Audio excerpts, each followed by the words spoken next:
One alone is my sister, having no peer, more gracious than all other women. So that comparison and the calling of the woman as a sister. Let's see, bodily descriptions. Look, behold, she is like the sun rising, shining, precious, white of skin, lovely of eyes when gazing, sweet her lips when speaking. She has no excess of word, long of neck, white of breast. Her hair is blue lapis lazuli. Her arms surpass gold. Her fingers are like lotus. Fortunate is whoever embraces her. He is the foremost of lovers. Remember, his lovemaking is famous and stuff like that at the beginning. My brother is unsettled in his heart, and his voice is gone. I am sick with love because of his absence. Though he is among the neighbors of my mother's house, I cannot go to him. All kinds of things like this. Look, 7 whole days I have not seen my sister. Illness has invaded my limbs. Okay, the woman's going to say she's lovesick today. Okay, telling me here he is. That's what will revive me. Her name, that is what will get me up out of bed. All right. And then I love this one. This is just the last one I'll read you. Note it's very euphemistic in its language and stuff like that, and that's exactly like the Song of Songs. It's describing intimate activity in veiled ways that are clear but not ever rude or debasing of the acts of intimacy. And so here it is this last one. How skilled is she, my sister, at casting the lasso, yet she will draw in no cattle. With her hair she lassos me, with her eyes she pulls me in, with her thighs she binds me, and with her seal she sets the brand. Okay, again, a euphemism for sexual intimacy there. And so this kind of stuff is common. I'll bring in some Babylonian stuff too, and some Assyrian stuff where the people are having a dream, like it says, I'm asleep, but my heart is awake, right out of Song of Songs 5 and stuff like that. And they're longing for their beloved who's absent from them at that time. And so it's just helpful to know that even though it seems weird in the song, there are other places in the world that we can go to find out what this might mean. Does that make sense? It's like, I think I mentioned to you, this thing is going crazy. It's like country music. I have not grown up in the country music world, so I don't know all the different metaphors and idioms, the blue jeans and the cold beer and the forerunners, and I didn't grow up in that context. And so I have to study country music to make sense of it. Does that make sense? And so the same thing, I've got to study the Song of Songs, Egyptian love literature, to make sense of it. And so that's what we're going to do. And we're in the first part. The Song of Songs has 4 parts, okay? An introduction where the woman is in conversation with the daughters of Jerusalem, who are the women taken into the harem of Solomon to train to be a potential concubine. That's the section we're in now. We're going to get to the adjuration, which is that oath curse, if you arouse or awaken love before it's ready, may you be cursed. And that's going to bring us into the transition to the second section that we're going to get into today, where the beloved comes and is here for a short while. Okay? And then the beloved can't get into the harem because he'd be executed if he hopped the wall. So the woman says, you have to go away until I can get out. And then there's another adjuration, and then Solomon comes. And that's hopefully where we'll get to next week when Solomon comes. Then we'll spend about 2 weeks with Solomon's enticements, and then the last week we'll do the conclusion to the song. Does that make sense? Kind of where we're going. So we're going to finish up section 1 today, the first part of the song, and then we're going to do the second part of the song. So Lord willing, we'll get all the way through chapter 3, verse 5 today, the first dream account. And then after that, we'll do 2 parts of Solomon's enticements and then the final thing, okay? So I believe last week we got to at least in the blazing speed of the 45 minutes, at least to verse 7 and 8. And just by way of reminder, in verse 1 you have the song's title. Then in verses 2 to 4, the daughters of Jerusalem are speaking to the woman, extolling the famous nature of Solomon's love and the glory of harem life. In verses 5 to 7, the woman objects, okay, based on her physical appearance as someone who is a blue-collar worker and not suited for royal harem life. In verse 7, she says, tell me, O whom my soul loves, where do you shepherd? Where do you lie down at midday? Why should I be like one who is covered among the flocks of your companions? Here, the woman begins to desire and express her desire for the beloved, who she calls the shepherd. And sometimes this interpretation where there's 3 male figures two male figures, three figures total, Solomon and the shepherd. The shepherd, it's called the shepherd interpretation because of verses like this that describe the beloved as a shepherd who grazes among the lilies and who does some other things that we'll see coming up. So the shepherd interpretation is the one here. Okay, and then it says, if you do not know, O beautiful one among the women, then go out upon the tracks of the flock and shepherd your goats among the dwelling places of the shepherds, which means go and find your beloved, right? Go and find your beloved if you've been separated from him. And that's going to precipitate a lot of stuff that comes on. And then the harem says this, they say, right, to a mare among the chariot, mare is a female horse, to a mare among the chariots of Pharaoh I will liken you, my friend. Your cheeks lovely with jewelry, your neck with a necklace, jewelry of gold we will make for you with dots of silver. When the king is on his bed, my perfume gives its scent. Now, here's what's happening in this particular unit of the song. The woman is in the harem, being enticed by the harem to participate in harem life. She objects because of her appearance and that she's not really suited for the royal life. The women the women of the harem, through an attendant or the daughters of Jerusalem collectively in that first house in the harem, are saying, don't worry, we will decorate you and make you smell good. Now, if you recall, earlier on I talked about how in the book of Esther, chapter 2, it talks about Xerxes' harem. And there was 6 months of lotions and aloes softening the skin, and then 6 months of perfumes and that stuff making you smell better, okay? So this is a long, long process, and it's got royal imagery associated with it here, because if you look, it says, here they are. Look, it says, to a mare among the chariots of Pharaoh I liken you. Now, let's think, a mare among the chariots of Pharaoh. Okay. Horses come in all shapes and sizes. Does that make sense? And if it's a mare or a horse of Pharaoh, that's going to be what? One of the best horses. Does that make sense? Not an old nag or a mule or something like that. She's like one of the premier thoroughbred racing horses of the day. She is the top of the line kind of Corvette, Lamborghini model, not kind of the Hyundai, kind of like a Datsun truck kind of thing, like you saw back in the day. All right, and some people, and then it says your cheeks lovely with jewelry, your neck with a necklace, jewelry of gold we will make for you, dots of silver. When the king is on his bed, my perfume gives its scent. So royal decoration and royal accoutrements, right? Royal spices, royal perfumes, and people might think, oh, this is positive. Certainly, the whole idea of chariots and Pharaoh accord well with what we know about Solomon and his wealth and his kingdom. Does that make sense? And this is a negative description. If you're a reader of the Bible and you see something like the chariots of Pharaoh, and you're likened to a horse of the chariots of Pharaoh, you might think that's a positive thing, like Pharaoh's chariots are really nice and his horses are really nice. But in a biblical theological world, the chariots of Pharaoh are negative, right? Are negative. Remember what the Lord did to the chariots of Pharaoh at the Red Sea. He destroyed them all, right? Remember what the Lord did again under Deborah and Barak with Sisera and Jabin. They had these iron chariots, and the Lord drowned them again in the sea.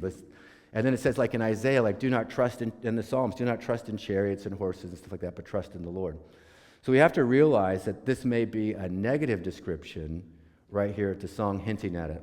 Think of this.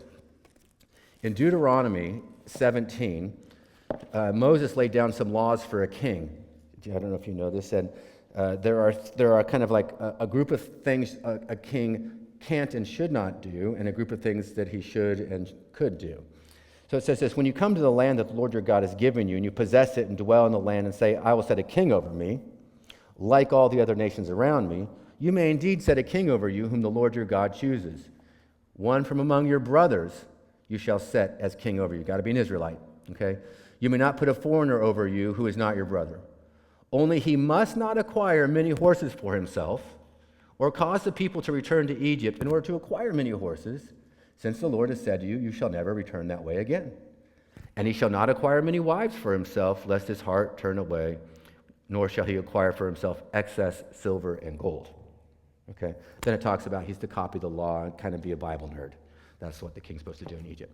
Okay, well, if you think about that, and if you think about Solomon's ministry and kingdom, you might remember that in 1 Kings 10 and 11, Solomon's wealth, horses, and wives are described. And they're actually described in the exact same three categories as Deuteronomy 17. It says here, let's see here. Yeah. Now, the weight of the gold that the king to the king in 1 year was 666 talents of gold, besides that which came from the explorers and from the businesses of the merchants and from all the kings of the west and from all the governors of the land. King Solomon made 200 large shields, etc., hung them up, all this kind of business. And then it says, thus, in verse 23, thus King Solomon excelled all the kings of the earth in riches and in wisdom. Okay? And the whole earth sought the presence of Solomon to hear his wisdom. Every one of them brought his present, articles of silver, gold, myrrh, spices, horses, mules, so much so each and every year. Solomon gathered, so that's all his wealth. He's a wicked, wealthy dude. Okay, and Solomon gathered together chariots and horsemen. He had 1,400 chariots and 12,000 horsemen whom he stationed in the chariot cities and with the king in Jerusalem. And the king made silver in Jerusalem as common as stone, and he made cedars plentiful as sycamore of the Shephelah.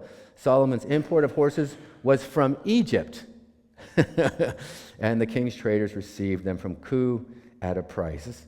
And then, of course, you know, now Solomon loved many foreign women, along with the daughters of Pharaoh, Moabite, Ammonite, Edomite, Sidonian, blah, blah, blah, blah, blah, lots and lots. To all of these he clung in love. He had 700 wives, royal wives, and 300 concubines, and his wives turned his heart away. Okay? So the mention of this stuff, his wealth and his horses and his chariots, negative. Does that make sense? If you think about it, horses and chariots represented military power, a lot of money, economic security, and all the wives, foreign relations. That's how you entered into covenants. And so he was to be diplomatically impaired, financially dependent, and militarily weak because the Lord fought for them. Does that make sense? And so that's the background here when you're thinking about Solomon and chariots of Pharaoh. Not positive, negative, or illicit. Does that make sense? Okay? Good. And that's what they say in verses in kind of 9, 10, and 11 there. It moves to verse 10. We're going to move a little quickly today. Then it says, the woman says to the daughters of Jerusalem, my beloved belongs to me as a bundle of myrrh residing between my breasts. My beloved belongs to me as a cluster of henna from the vineyards of En-gedi. So below, they say here in the previous verses that we're going to decorate you and make you acceptable to Solomon. But then she shifts over and refers to my beloved. The term my beloved occurs 27 times in this song. In each instance, it refers to the shepherd, not to Solomon. Does that make sense? 27 or 20, maybe 19 times by the woman referring to the beloved, and then 7 more times by the daughters of Jerusalem referring to the woman's beloved. Okay, so every time you get the indication, my beloved, you're thinking about the shepherd boy. Does that make sense? My beloved. And then it says, my beloved belongs to me. And this is the beginning of a covenant formula that's going to get filled out more fully later. Like, I will be your God, you will be my people, and I will dwell in your midst. This formula right here is based on that. All right, commentators fully recognize that this is the woman beginning to build her covenant formula. Like it says in Corinthians, right? The woman does not belong to herself, but also to her husband, and the husband belongs not to himself, but also to his wife. And so I belong to my beloved belongs to me, the one who shepherds among the lilies. And he's not like the fancy perfumes and aloes and gold and silver of Solomon's thing. He's just a little like a little bag of myrrh that she wears as a necklace around her neck, which would be between her breasts. Okay, it doesn't necessarily have erotic imagery intended at this point. This what were we singing this last week in school at seminary? Where we talk about we repose at the Lord's bosom and stuff like that, like in his chest. Like it just means it doesn't necessarily. Now, the word breast here could indicate that because of the nature of the song later, but it's at least hinting at it. All right. So when the beloved resides as a cluster of henna between the woman's breasts, and there he stays or resides at night, it just means she's sleeping with that sachet of myrrh around her neck as a necklace, right? That's a common for women mostly, not so much for men, but they do it and stuff like that. Especially because, remember, in the ancient world, there was no such thing as deodorant, all right? And so the way in which you smelled better was by what you wore around you or what you put on you. Does that make sense? Okay. So that's what some of this is telling. And then the daughters of Jerusalem, in verse 15, say, "Behold, you are beautiful, my friend. Behold, you are beautiful. Your eyes are doves." That is, again, they're going to reaffirm the woman's beauty. It's like this conversation back and forth between the harem and the daughters of Jerusalem and the woman. And they're trying to entice her. And the word there for my friend that I have in my handout, "Behold, you are beautiful, my friend," normally in the other translations is rendered like "my love" or "my darling." You might have that in your translations. And those are simply incorrect translations. The word here is clearly "friend," and it's over-interpreted in translations. Does that make sense? Like, I could say my wife is my friend, right? I could say Christopher's my friend, Luke's my friend, that kind of stuff. It makes sense. Like, a friend can be applied to anybody, but then you could say someone's your best friend, or that kind of thing. And so this is just the word "friend," not "love," not "darling." It's more generic than that. Okay. In fact, the word is a special construction. It only occurs 7 times, only in the Song of Songs, but it's built off the root for friend. Does that make sense? And so the word for friend in Hebrew is "reah," and this is "reatha." It's a feminine form of that. All right. And so it's just used especially for the woman like that. It's not unusual to find made-up words in poetry because they can build and play off of things in a poetic way that make them stick later. And so that's what this is. "Behold, you are beautiful, my friend. Behold, you are beautiful." This says, "Your eyes are doves." And I love this one when I'm doing the work in the commentaries, because what does it mean that her eyes are doves, right? And I cannot tell you how many thousands of guesses there are out there. They're glassy, they're pensive, they're flighty, they're beautiful, they're shaped like doves. It's Guess City, Utah, all around. And here's all I can tell you: we don't know what an Israelite meant when they said your eyes are like doves. The boy's eyes are like doves in here. The woman's eyes are like doves here. Doves are beautiful. You even see in weddings, like, they release doves, out of the cake or something weird like that. I'm hoping no one. I mean, really cool if you did it.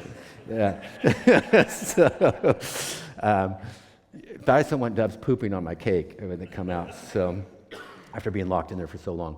But we do know that doves are commonly associated with love literature in the ancient world, even today.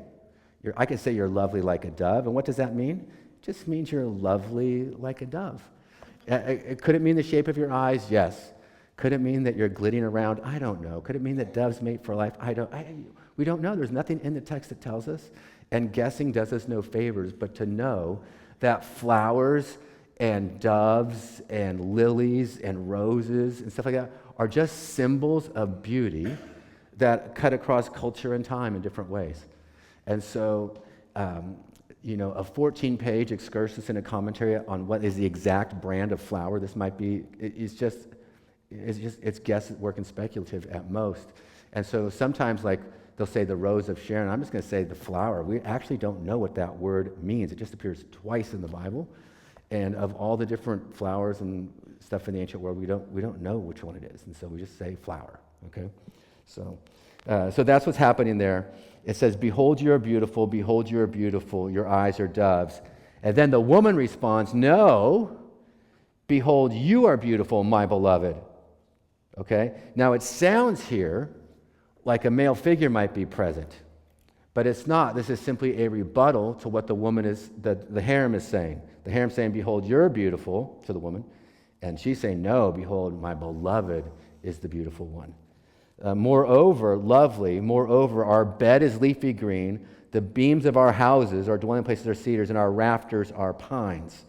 Okay, and then she says, "I am the flower of Sharon, the lily of the valleys." So here she is declaiming in verses 16 and 17 and then 2:1 that the woman considers her beloved to be beautiful. And then she says something weird like, our bed is leafy green, the beams of our houses are cedars, and our rafters are pines. Now, what that is a reference to is that, the natural world order outside. Leafy green, cedars, and pines. It's garden imagery that the Lord has given them everything they need in this world to be happy and satisfied. The dwelling place here that the woman describes for her beloved, like the leafy green, cedars and pines, is going to be contrasted when Solomon shows up and talks about his dwelling place.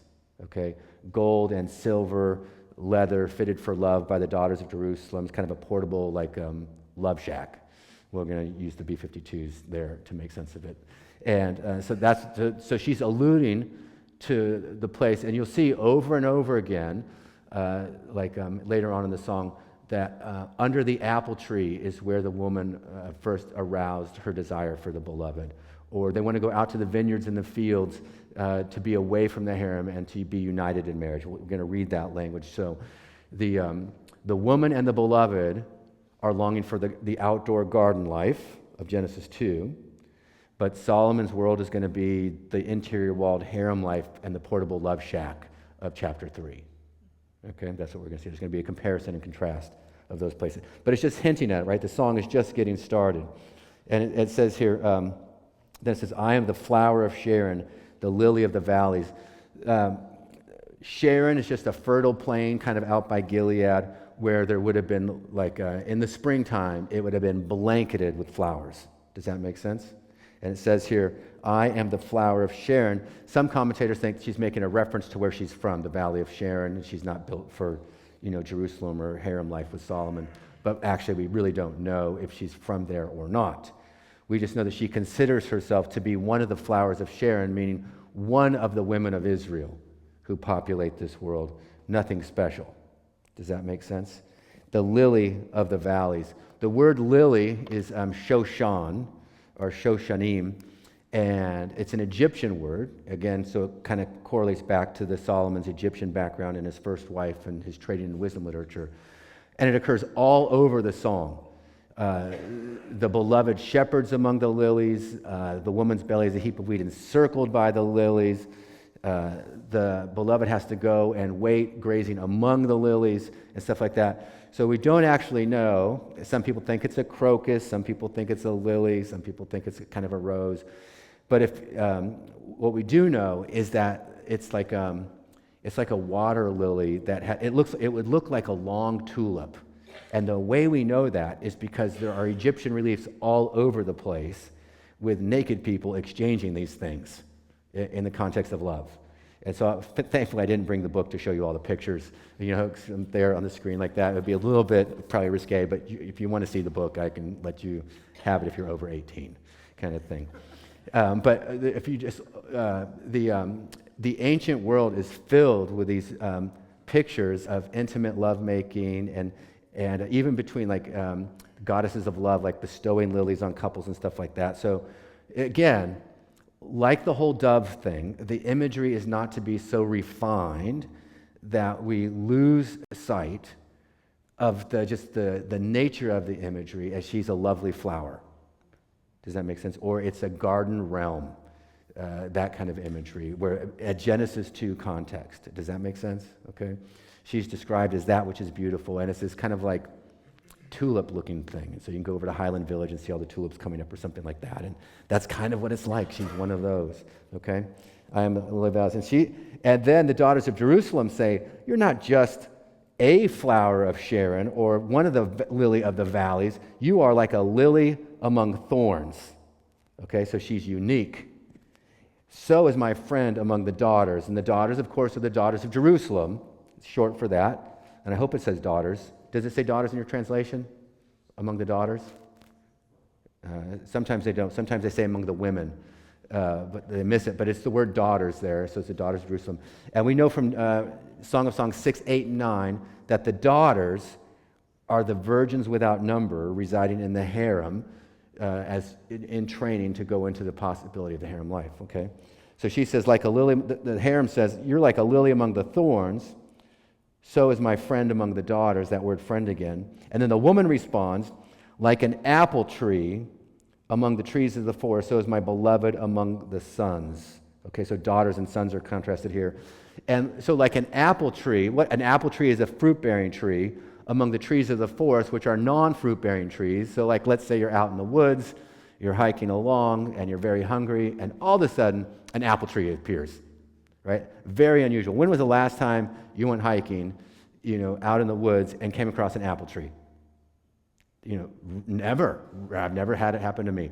And so you have to go to an orchard, or you have to go to like a vineyard to get that kind of stuff. And so what is happening here is that there's this uniqueness. The daughters of Jerusalem say, you're like a lily among the thorns. And she's saying, you don't understand. My beloved is like an apple tree among the trees of the forest. And the apple tree, again, is an image that occurs throughout ancient Near Eastern love literature. Apples revive you if you're lovesick. Apples are what you want to give to your beloved when you want to be intimate and have energy. I guess all the carbs and stuff like that, extra carbs. In the ancient world, fruit was candy, right? That was the highest level of sugar intake you could have would be like raisins or apples or stuff like that. Figs, dried figs. So you dry them out and stuff like that. So they mention raisin cakes later and stuff like that in here. Trail mix, I guess is what they're looking at. And it says, like an apple tree among the trees of the forest, so is my beloved among the sons. In his shade I desire to dwell, and his fruit is sweet to my palate. Let him bring me to the house of wine, and let his banner over me be love. Okay? Sustain me with raisin cakes, revive me with apples, for I am lovesick. If the woman is lovesick, what does that mean? Where is the beloved? Absent. Right? There's no male figure in this first part yet. Okay? That's where we get a little bit lost. Okay? So I'm lovesick. And then it says, may his left hand be under my head, and may his right hand embrace me. Now, let him bring me to the house of love. Let his banner over me be love. Sustain me with raisin cakes, revive me with apples, for I'm lovesick. This is the beginning of the expression of the woman's desire for sexual intimacy with the beloved. Why is this so important? Because if the woman can be united with the beloved sexually, then she becomes off limits to the harem, right? The only women who could be concubine trainees are virgins. Does that make sense? Once you were no longer a virgin, you are no longer a possibility to become a concubine of Solomon. Does that make sense? And so the woman's desire for sexual union in the song is going to be one of the ways in which she combats the desires or the temptation of Solomon. It's not that she's not going to think about sex, you could say it that way, but she's aiming her desire in the right direction. Does that make sense? She's being offered one thing, and the woman is saying, what you're offering me is a corruption of what's true, and I want what God has intended to be as true. All right? And again, it's music, it's poetry. And so it's veiled and elusive in so many different ways. And so you're just going to begin to see it here. And then it says, may his left hand be under my head and his right hand embrace me. That is it. And then the adjuration that follows is a transitional unit. Those two lines, 6 and 7, get repeated in chapter 8 as well when the beloved comes. Okay? And you can think of it either, the line, may his left hand be under my head and his right hand embrace me, either as a hug, more generically, or an intimate sexual embrace, okay? The hug, the left hand under my head, the right hand embraced me. There's like that World War II picture of the guy getting off the plane and, hugging and kissing that woman. I don't know if they were married or not, but it's that left hand, right hand thing, right? But in the ancient world, again, there are all these reliefs where partners, male and female partners, are intimately involved, and it's the left hand, right hand thing. Does that make sense? So it's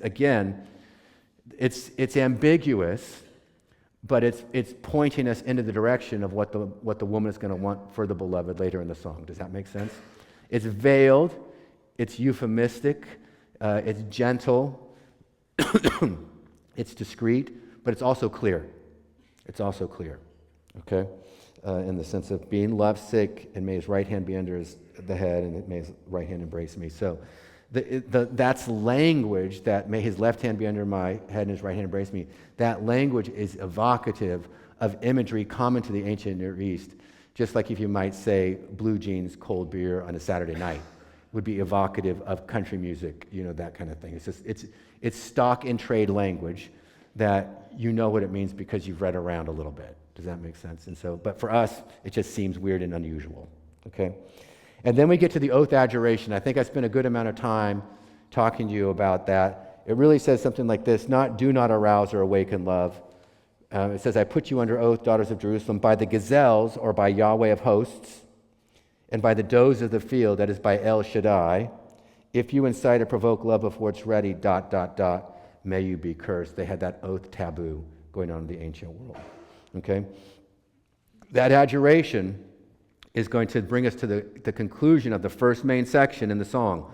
So here's what you have in this first section. Are you ready? Kind of 4 units, 4 sections in this first part. You have the opening temptation of the daughters of Jerusalem, the woman's response. The daughters of Jerusalem respond to that, and the woman responds again, and then the woman vows her love to the beloved. Okay? So the woman is in the harem of Solomon, being tempted to participate in harem life. Does that make sense? It's like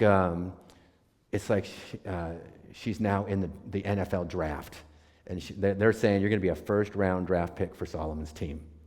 That's what they're doing, okay? And that's where all the big bucks are. That's what's happening here. That's exactly what's happening here, okay? And that moves us then into the second part, which begins abruptly. And you can read that if you go into your Bible. I'll bring the handout next time for that. But if you open your Bible to chapter 2, verses 8 and following, I'll just read out of the NIV, but I'll come back and change it a little bit. We're going to go all the way from 2:8 to 3:5, but I'm not going to read all of that right now.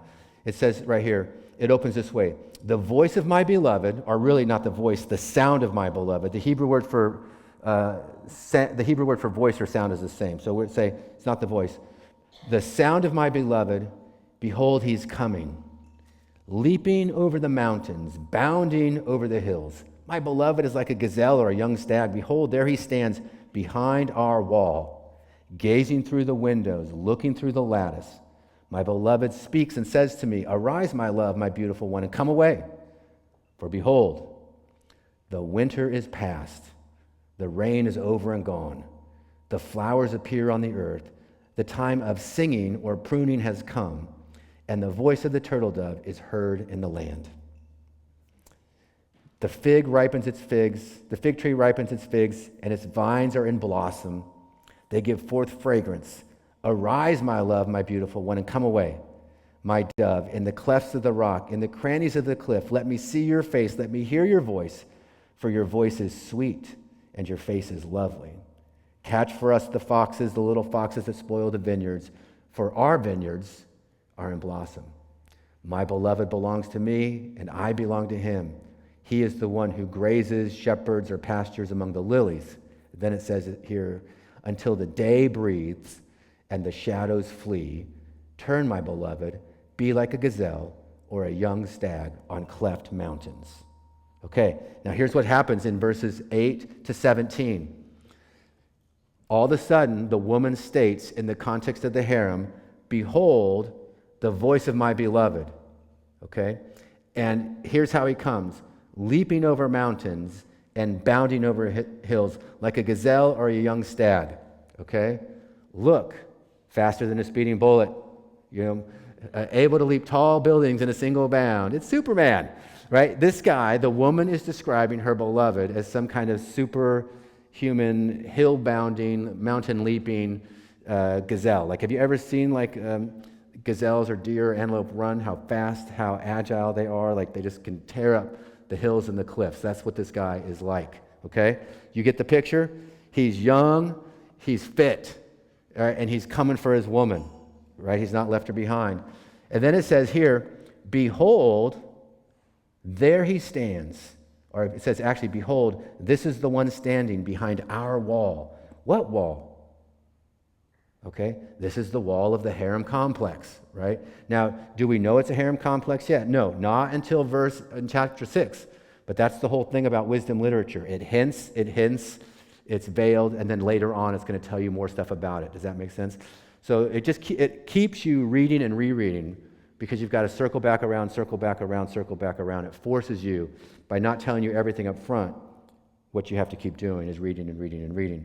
And it says, behold, there he stands behind our wall, gazing through the windows, looking through the lattice. Now, that to me is an interesting statement, because look, this joker can jump over mountains and bound over hills, but he can't get over the wall. Does that make sense? So it's not a physical inability at this point, right? It's that the wall of the harem complex, do you know what would happen to a male figure who jumped the wall of a harem complex in the ancient world? He'd be instantly killed. Does that make sense? If you wanted a one-way ticket to the grave, hop the king's harem's wall. Does that make sense? It was highly protected by a group of warrior eunuchs. In fact, in the next chapter, we're going to see that Solomon had 60 warrior eunuchs who attended his love shack. All right? And so a harem complex would have female attendants, eunuch attendants, and then eunuch warriors that would protect it, because the king's harem was one of his most prized possessions. And one of the things you did when you would attack a kingdom, and you would want to destroy that kingdom and stuff like that, is you would tear down the city gates, you would destroy the temple and shame the god, and then you would sack the king's harem and humiliate the king. All right? So you always kept the guards there, and no male figure, let's see this, how do I say it gently? No uncastrated male figure was allowed in the king's harem. All right? So, and so this is the woman's beloved and stuff like that. So he's not allowed in. And so it says then in 10, my beloved speaks and says to me, so this is the woman's beloved, and again, she's reporting what he says, arise, my love, my beautiful one, and come away. So the male beloved is calling to his woman, the woman of the song, and saying, come on, let's go. Get out of the harem. And he says, for behold, and you have this great description of springtime in this poem. Some authors say, or some commentators say, this is perhaps the most beautiful springtime poem ever written. And so here is what spring is like, in poetically conveyed. Winter is past, the rain is over and gone, the flowers appear on the earth, the time of singing has come. That word singing there is, if there's a homonym, it can be either singing or pruning. And if you look here, it's actually both, because the flowers appear on the earth, which means it's the time for pruning, but the turtle dove has come with singing, and so it's the time for singing. So it's actually, flowers appear on the earth, the time of singing, pruning has come, and the voice of the turtle dove is heard in our land. It's one of the ways that the Song of Songs is exquisitely beautiful poetry. The fig tree ripens, the vines are in blossom, they give forth fragrance. Arise, my love, my beautiful one, come away. Okay, now what is the beloved asking here? It's springtime, and what do we know about springtime in nature? It's the time for getting busy and making more animals, right? And this, what the male figure is saying, it's the springtime of our love. So come away, and we are ready to be united, but we've got this impediment. You've been taken into the harem, and so there's a problem. And it says here, oh, my dove, in the clefts of the rock, in the crannies of the cliff, let me see your face and hear your voice. So he's prevented from seeing the woman, and so he has to peer through the lattice and look through the windows. And then it says, catch for us the foxes, the little foxes that spoil the vines, or the vineyards. So what do we know about foxes and vineyards, or jackals, whatever this word means, shu'alim? And it's actually kind of a proverb. It's achazu, yazu, shu'alim, and then there's im, u. So it's this big, kind of poetic alliteration in this expression, catch for us the foxes, the little foxes that spoil the vines, and stuff like that. And what do we know? Remember Samson in Judges 15, when he wanted to wreck everyone's vineyards and orchards, the Philistine vineyards and orchards? What did he do? He took 300 foxes, tied them in pairs, tied torches to and then let them run through all the vineyards. Why would he do that? Because he knows foxes like vineyards. That's where all the free food was, right? And foxes are scavengers. And so we know that foxes have this little capacity here. And so the woman is describing her time in the harem, right, as a corrupting experience. Does that make sense? Okay? And she says, my beloved, and then she says, my beloved is mine, and I am his. That's the covenant formula again. He grazes or he shepherds. Really the word is shepherds. That's the shepherd thing again. He shepherds among the lilies. Again, that's the lilies coming back. She's like she's a lily of the valley. She's like a lily among thorns, and he grazes among the lilies. It's this romantic love literature language. And then it says, until the day breathes and the shadows flee, turn my beloved, be like a gazelle or a young stag on the cleft mountains. This is a key verse in the song, gang, and it says this. It's until the day breathes. Okay, the word day in Hebrew, yom, right? There's two yoms. There's yom 1 and yom 2. You know, like a homonym, like the word bat in English, like there's the baseball bat, what you hit a ball with. There's like a bat, like Batman, that winged thing that carries rabies around. Bats like that. And so it's a homonym. Does that make sense? So you can have a baseball bat or a flying bat. Well, the word yom is also a homonym in Hebrew. And yom can mean day, but it also can mean storm. Does that make sense? And so this is, if you look in the lexicon, I'm not making it up, there's like yom with the number 1, yom with the number 2, and yom with the number 2, they actually list these verses here and says storm. And so it says, and so let's translate it this way.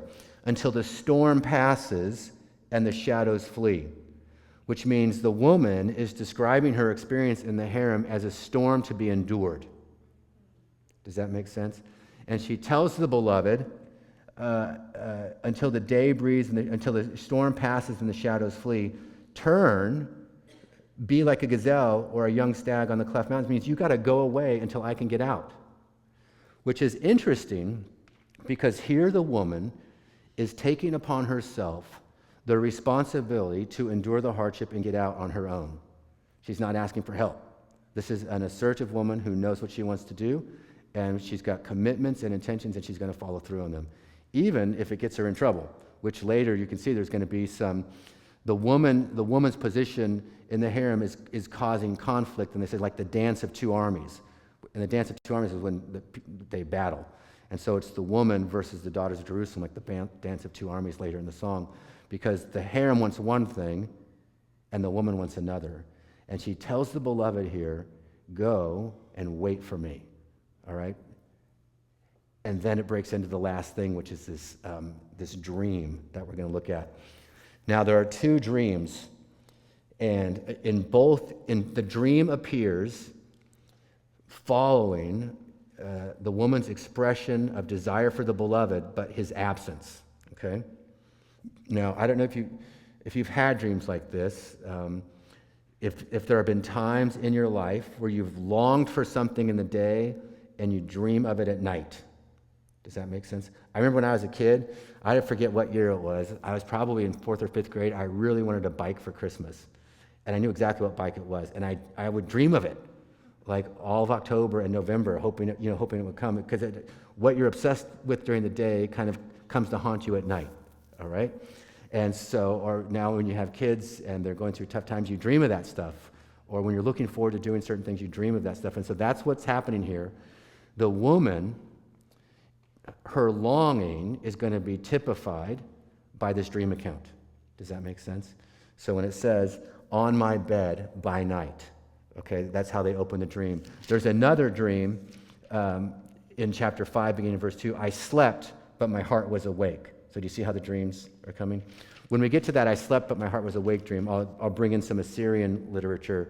I know because everyone likes Assyrian literature. But dream accounts like this are common, and they are the expression of desire, right? And so you can kind of get away with expressing your desire in a dream because it didn't really happen, right? It's just my desires running wild, okay? And it says, on my bed by night I sought whom my soul loves. I sought him, but did not find him. I will arise now and go about the city, in the streets and in the squares. I will seek whom my soul loves. I sought him, but I did not find him. The watchmen found me as they went about in the city. Have you seen whom my soul loves? Scarcely had I passed them by when I found him whom my soul loves. I held him, and I would not let him go. It actually says I seized him, and I would not let him down until I had brought him into my mother's house and into the chamber of her who conceived me. I adjure you, O daughters of Jerusalem, by the gazelles or the does of the field, that you do not stir up or awaken love before it's ready. So you see that last adjuration there again? That brings this section. It's a very short section. We're just looking from 2:8 to 3:5.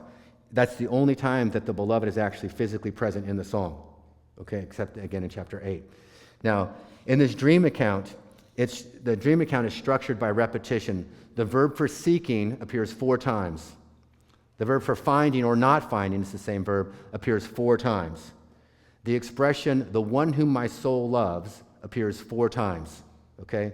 So the woman is seeking and trying to find the one whom her soul loves, okay?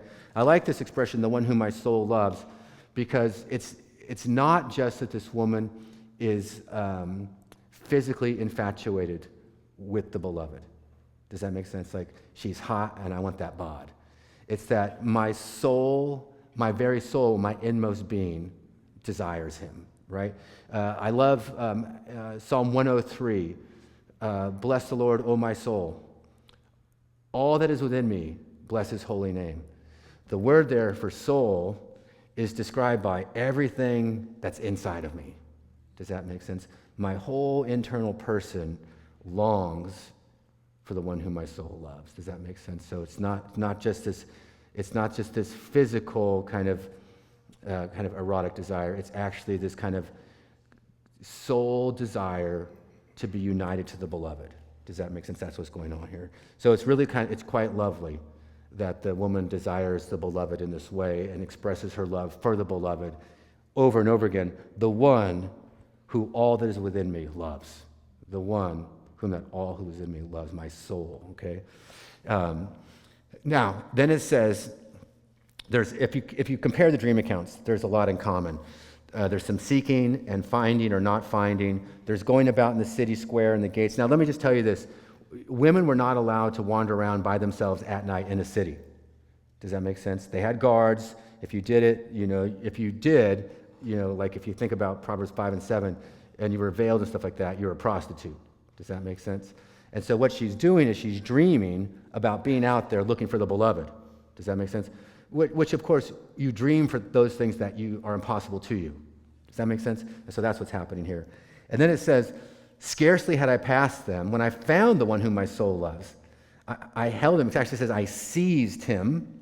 It's much stronger than that. And I would not let him go until, and here's where it gets, both dreams expressed are a little bit spicy. It says, until I had brought him into my mother's house, or literally to the house of my mother.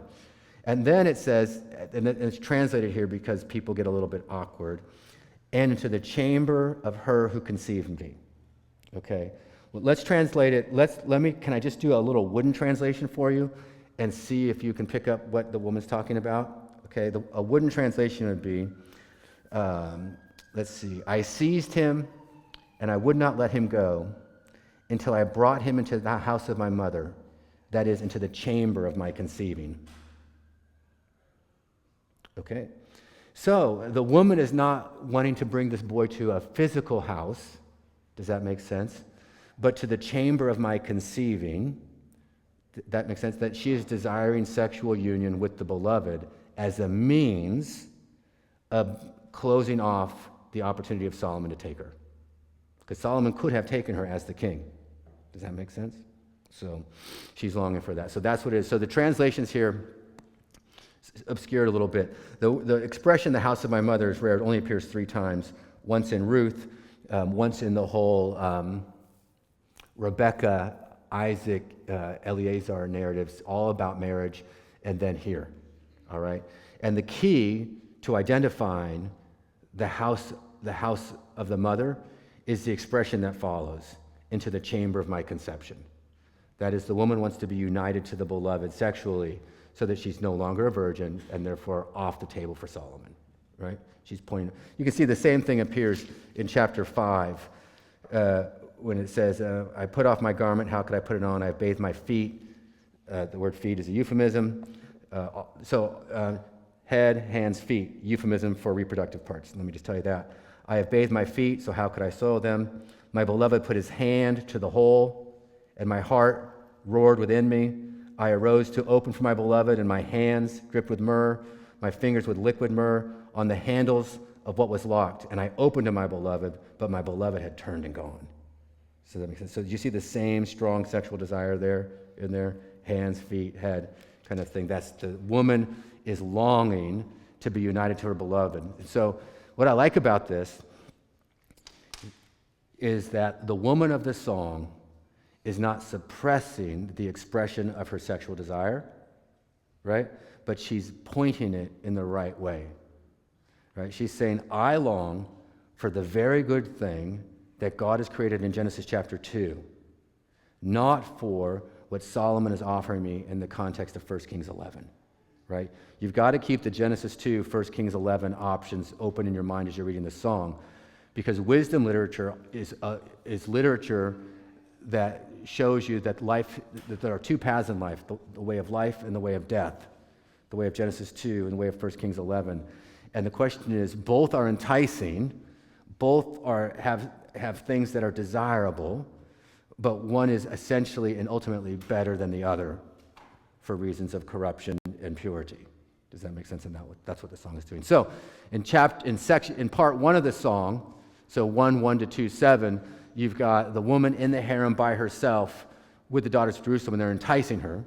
In part 2, the beloved shows up after the adjuration, leaping over the mountains and bounding over the hills, but can't get over the wall. So he's got to peer through the lattice and call to her and say, let's go, spring has come. But then she can't get away with it. Can't get out. And that's going to bring us into the fourth section now. In the third section. Next week when we get together, Solomon arrives. Dun, dun, dun, dun. And it's hilarious how he's pictured. Okay. It's over 11:45? Oh, I'm so sorry. We're dismissed. So, okay.